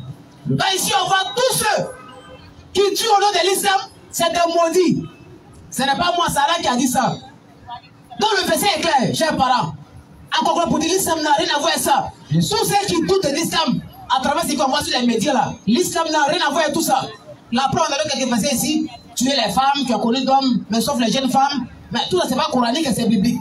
Mais les gens voient ça, mais c'est pour l'islam là. Parce qu'il y a quelque chose derrière. Il y a quelque chose derrière ça. Parce que l'islam, les gens ont peur. Parce que si les gens acceptent l'islam, ils se disent qu'ils ne vont plus vivre. Mais tout ce qui n'est pas pour Dieu, c'est ce que les gens ont aujourd'hui. Chers parents, on doit se revoir. Ceux qui attaquent l'islam, faites donc très attention. Faites donc très attention. Vous allez combattre l'islam, mais c'est vos enfants. Dieu va les. C'est-à-dire, ils vont toucher les gars, ils vont devenir musulmans. Si il y a des questions rapidement, Inch'Allah. Et avant de passer à la série de questions, je rappelle aux gens ici, là, que nous, dit Jama, pour valoriser notre religion, surtout notre livre, le Coran, bien sûr, on a décidé d'organiser un concours de Coran ici. Mais cette fois-ci, ça ne sera pas comme devant la mairie. On va choisir 2 oustas qui vont venir faire quoi, qui seront les membres du jury. Bien sûr. Donc à tous ceux qui sont intéressés, le frère Diabaté sera là, Inch'Allah. Vous mettez votre numéro puis votre nom. Et puis on verra, Inch'Allah, la suite. Quand le moment va arriver, on va vous appeler pour commencer ça, Inch'Allah. Donc vous pouvez déjà mettre votre nom sur la liste. Nous avons déjà beaucoup de cadeaux pour vous par rapport à ça, Inch'Allah. On va aussi valoriser notre livre, qui est le Coran, Inch'Allah.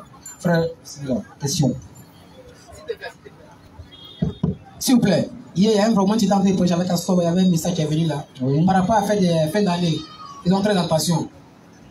Comme déjà le thème a parti, Inch'Allah, dans la semaine prochaine, on va essayer d'interpeller pour nos parents. Les autres ont 3. C'est les 3 à eux. Mais nous, ce n'est pas notre 3. Parce qu'aujourd'hui, nous, on est dans tout. On est devant une dresse celle là. Donc, on doit parler de ça aussi, c'est important. Comment dans la question? Salam alaikum. Wa alaikum salam. J'appelle ici M. Suleiman pour sa question. M. Suleiman est demandé pour sa question. M. Suleiman? Tonton Suleiman arrive.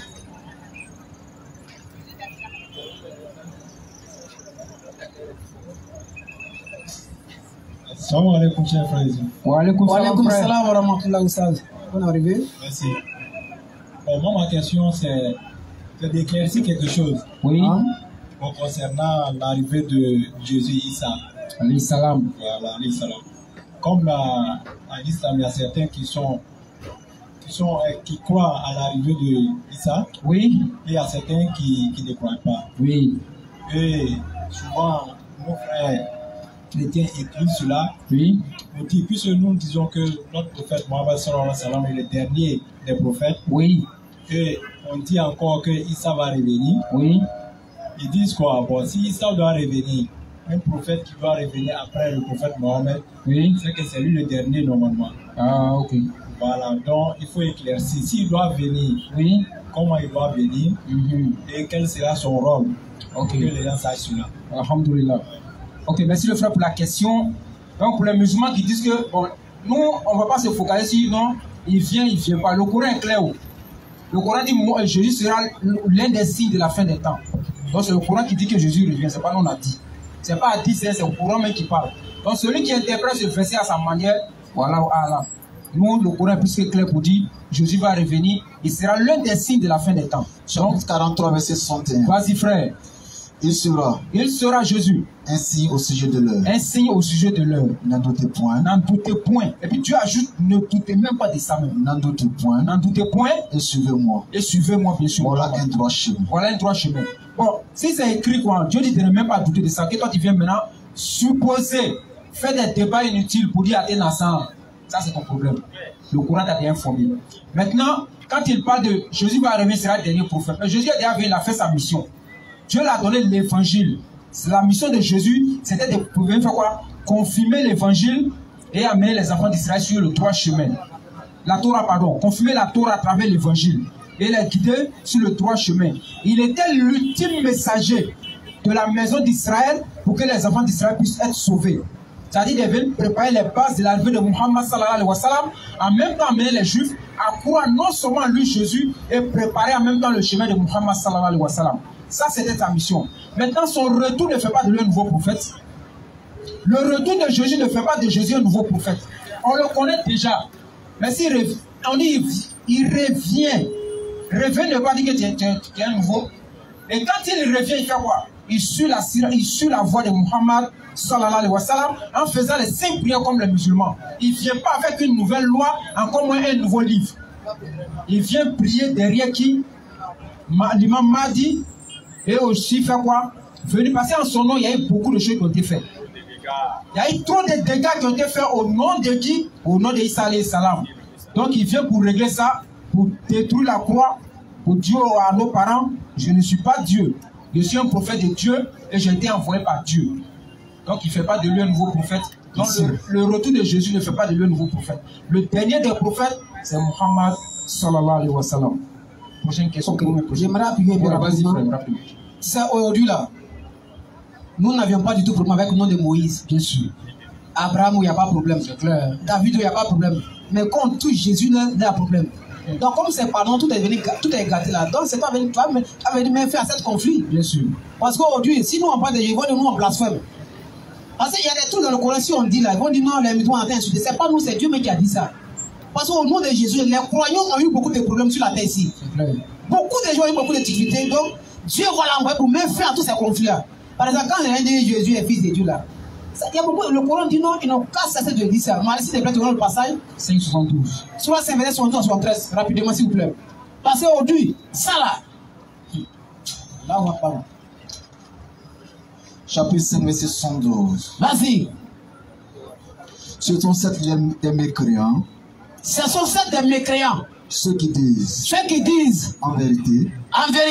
Allah c'est le Messie. Aujourd'hui, il y a des gens qui croient à ça. Les frères basés pour dire, quand on dit Messie, il veut dire Dieu. Mais on ne sait pas, ils ont filmé quoi. Donc Allah révèle à Muhammad de s'adresser à l'humanité pour dire, si ces gens se mettent dans cette croyance, un peu plus bas la lecture, ça. En vérité, Allah c'est le Messie, fils de Marie. En vérité, Allah le Messie, fils de Marie. Alors que le Messie a dit. Jésus a dit en Israël, de son vivant pendant son ministère de la lecture. Ô enfant d'Israël. Adorez Allah mon Seigneur. Adorez Allah mon Seigneur, on trouve dans Jean 20, verset 17. Jésus dit à Marie de Mangala, ne me touchez pas Marie. Quand je ne sais pas quoi monter vers mon père, mais va trouver mes frères et dis-leur que je monte vers mon père qui est aussi votre père. Je monte vers mon Dieu qui est aussi votre Dieu. Il dit encore dans l'évangile de Marc 12, verset 29. Écoute Israël, le Seigneur notre Dieu est l'unique Seigneur. Là-dessus. Adorez Allah mon Seigneur et votre Seigneur. Donc Allah dit, Jésus avait dit ça lorsqu'il était en Israël, un peu plus bas. Quiconque associe à Allah d'autres divinités. Celui qui compare Dieu avec Jésus, vas-y. Allah lui interdit le paradis. C'est-à-dire la clé du paradis, Dieu arrache dans ta main, bien sûr, vas-y. Et son refus sera le feu. Un peu plus bas. Et son refus sera le feu. Un peu plus bas, Oussaz. Et pour il est juste par le secours. Encore plus bas. Ce sont sept des mécréants. Ce sont sept des mécréants des égarés. Ceux qui disent. En vérité. Allah est le troisième des trois. Ça c'est grave. Alors. Si tu prends ça, Allah est le troisième des trois. Le Père est Dieu. Le Fils est Dieu. Le Saint-Esprit est Dieu. Mais ils ne sont pas trois dieux. Mais un Dieu mystère dit-il que personne ne peut comprendre, à part eux. Donc on leur pose la question à savoir. Parmi ces trois-là, qui a créé les autres membres? Ils disent c'est le Père. Mais si c'est le Père qui a créé le Fils, le Saint-Esprit, c'est-à-dire sans le Père, le Fils n'est rien. Le Saint-Esprit n'est rien. Mais sans le Fils et le Saint-Esprit, Dieu est Dieu avant comme après la création. Or, tout ce qui existe est différent du Créateur. Donc Dieu dit à Mohammed de dire à l'humanité, si ces gens ils mettent dans cette position, c'est fini pour eux. Donc ça là, le Coran enseigne ça. Donc les gens doivent abandonner cette croyance pour dire Allah est unique. Allah n'a pas d'enfant. Donc, comme Jésus, pardonne que le monde est gâté là, tu vas venir me faire ça. C'est pas moi qui vais venir, c'est toi. Tu vas dire aux gens, tu dis quoi quand tu es en Israël? Prochaine question. Ok. Oui? Mondiro pour sa question. On n'entend pas Fawza. Mondiro pour sa question. Robino. Moniro. Ah, ça c'est un nom d'un chèque.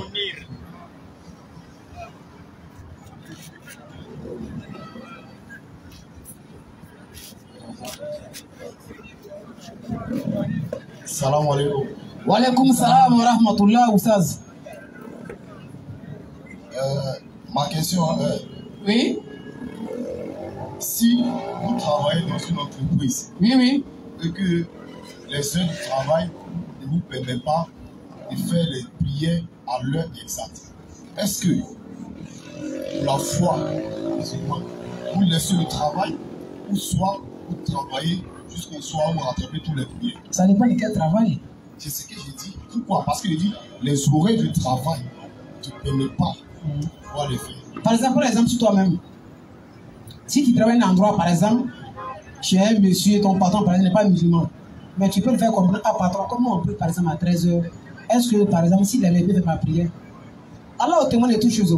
Si tu lui parles que tu ne veux pas, or tantôt aussi, Allah, c'est que toi, tu as un problème au niveau des familles, que tu avais ce boulot-là pour t'occuper de famille, c'est Allah aussi qui t'a donné ce boulot-là. Il n'y a pas de problème. Moi, il n'y a pas la connaissance sur ça.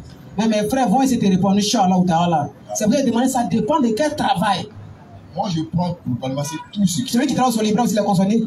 Oui. Ah. Effectivement. Donc, ça dépend des horaires du travail. D'accord. Il dit pas de solibra, quoi. Du travail. Solibra. Ah. Tu as compris maintenant? Non, les gars. Ici, alhamdoulilah, dans tout travail, il y a toujours une heure de pause, n'est-ce pas? Quand tu travailles, tu es monté à 7 heures, il y a heure de pause. N'est-ce pas, non? Donc, tu dis à ton patron, moi, mon heure de pause, je ne vais pas descendre. Si c'est 1 heure du temps, je vais diviser. Généralement, la prière que tu fais au travail, c'est 13 heures et puis 16 heures, généralement. C'est les deux, non? Voilà. Si tu as fait 5 minutes de pause, tu demandes à ton patron, comme moi, je suis musulman et que j'ai mes heures de pause, mon heure de pause, là, c'est-à-dire que dans le midi qu'on doit remonter à 14 heures. Moi, au lieu d'aller faire les 2 heures dehors, les 1 heure dehors, je fais 30 minutes dehors, et moi, rapidement, je reviens au travail. À l'heure de ma prière, je vais utiliser le reste du temps pour faire mes 2 prières de 14 heures et de 16 heures.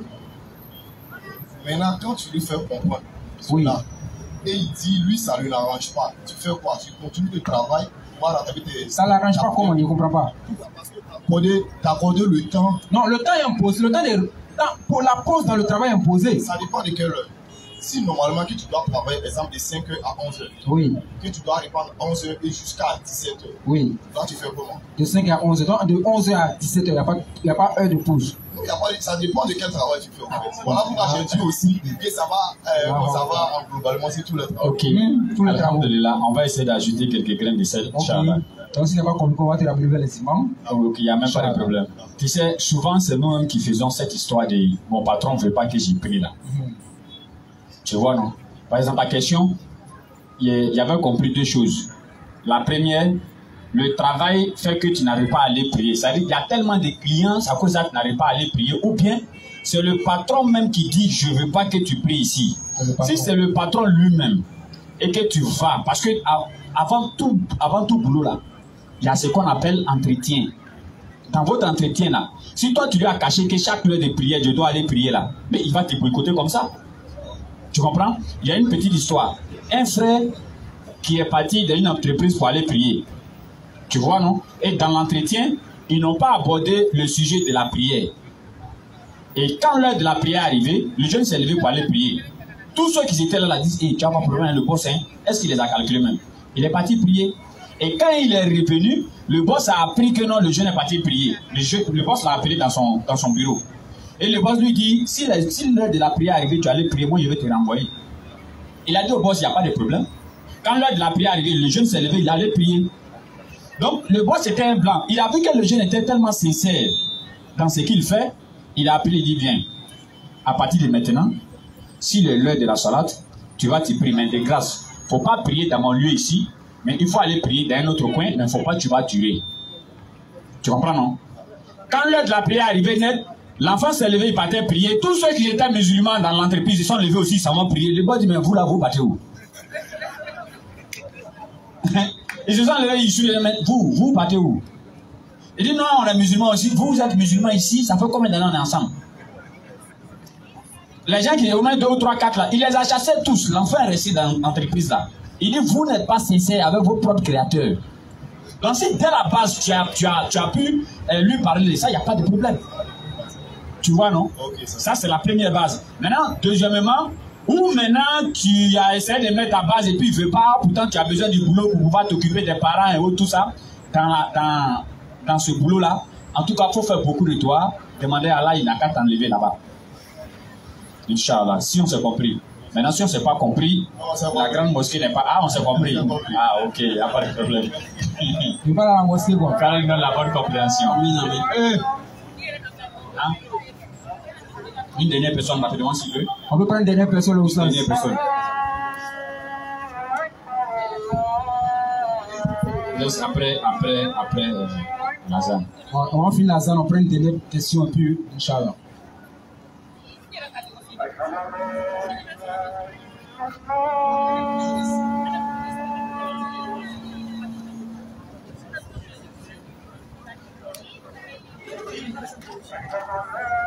Restez pour prendre votre salaire.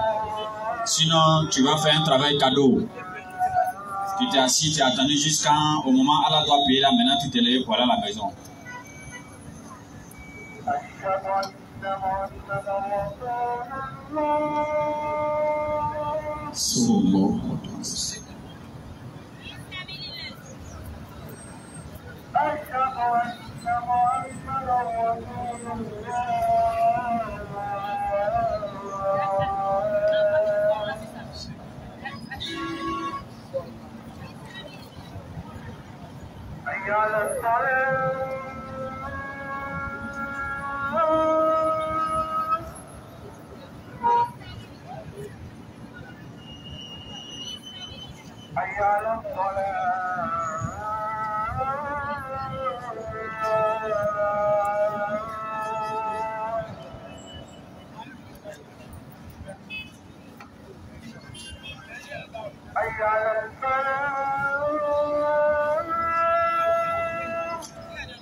Alhamdulillah, comme on a pour une dernière question, on va venir rapidement, finir rapidement. Alassane pour ça. Le frère Alassane pour la question, puis on va boucler Inch'Allah.